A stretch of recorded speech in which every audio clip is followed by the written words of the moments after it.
Hello hi के साथ आज की वीडियो की हम शुरुआत करते हैं। आज की वीडियो का हमारा टॉपिक है क्या, लिपि। लिपि होती क्या है? लिपि होती है भाषा के लिखने के ढंग को क्या कहते हैं हम लिपि। बस इतना ही होता है, भाषा के लिखने के ढंग को हम कहते हैं लिपि। जैसे आप लिखते हो ना कोई आसना बड़ा आसना एबीसीडी, उसको हम क्या कहते हैं लिपि कहते हैं। और इसके बाद परिभाषा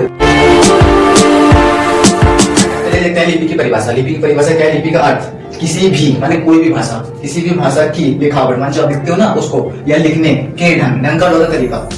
ढंग का मतलब होता है क्या? तरीका होता है। जैसे कि किसी भी भाषा को लिखने के ढंग को और जो आपके ध्वनियों को लिखने के लिए जिन चिन्हों का प्रयोग किया जाता है। चिन्हों का मतलब होता है कि ऐसे आ ई यूज करते हैं, आप कोमा लगाते हैं, हल लगाते हैं। ये तो हिंदी की बात कर रहे हो सब। और जिन चिन्हों का प्रयोग किया जाता है वह लिपि कहते हैं। माने लिपि का अर्थ आपका सही साथ निकलता है कि किसी भी भाषा को लिखने के ढंग को क्या कहते हैं? लिपि कहते हैं। और जो उसमें प्रयोग होने वाले चिन्ह है, माने जो आप कहीं पर लिखा होगा किसी में कुछ चिन्ह टेढ़े मेढ़े हो जाते हैं। हम तो हमारी लिपि क्या हमारी हिंदी है। हिंदी क्या होती है? देवनागरी होती है। देवनागरी में आपको सिखाया जाता है आसनाश कहा जाता है। और जबकि अंग्रेजी लिपि क्या होती है? रोमन होती है। रोमन में आपको सिखाई जाती है। ऐसे चिन्हों का प्रयोग किया जाता है, उसको क्या कहते हैं? हम लिपि कह देते हैं। चलिए इसका कुछ 2-3-4 हम लिपियां पढ़ते हैं, कौन कौन सी होती है। लिपि क्या है? लिपि कौन होता है? किसी भी लिखने की भाषा को ढंग की हम बात कर रहे हैं, वो क्या देवनागरी है। देवनागरी में क्या पढ़ते हो? आ ई मात्राएं पढ़ते हो। और दूसरी लिपि क्या है आपकी? अंग्रेजी। अंग्रेजी क्या होती है? रोमन। जो रोमन है उसको लिखने का तरीका करते हैं, लिखते हो उसको हम रोमन लिपि कहते हैं। और तो दूसरे आते हैं आपकी उर्दू। उर्दू में देखा होगा ऐसे टेढ़े मेढ़े चिन्ह होते हैं, उसको क्या है? फारसी। इस लिपि का नाम क्या है? फारसी है। पंजाबी। पंजाबी आपकी भाषा है और उसके लिखने के जो लिपि का नाम है गुरुमुखी है। और आपकी कौन लिपि है? संस्कृत। संस्कृत और हिंदी की लिपि दोनों सेम होती है। कौन? देवनागरी। देवनागरी। जब आप सुनोगे कि संस्कृत से हिंदी में कुछ शब्द लिए जाते हैं, ठीक है। और सिर्फ प्राचीन लिपि में से कौन सी लिपि है? ब्राह्मी लिपि, जो अशोक के अभिलेखों में देखा गया। जैसे कि आप साइड में देख सकते हो कि जो है ये लिपि है, इसमें ना अशोक के अभिलेख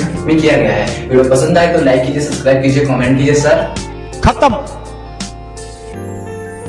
bye bye, tata, good bye, गया।